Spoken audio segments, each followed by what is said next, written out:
நீங்கள் கொஞ்சம் கவலையெல்லாம் மறந்து ஆண்டவரை நினைச்சு துதித்து மகிழ்ச்சியா இருக்கணும்னு சொல்லி தான் விதவிதமான இடங்கள்ல இயற்கை காட்சிகள் மத்தியில உங்களோட பேசும்படிக்க நாங்கள் பிரயாசப்படுகிறோம்.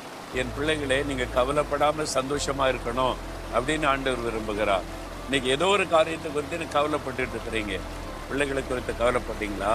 உங்களுடைய எதிர்காலத்தை குறித்து கவலைப்படுறீங்களா? தேவை குறித்து கவலைப்படுறீங்களா?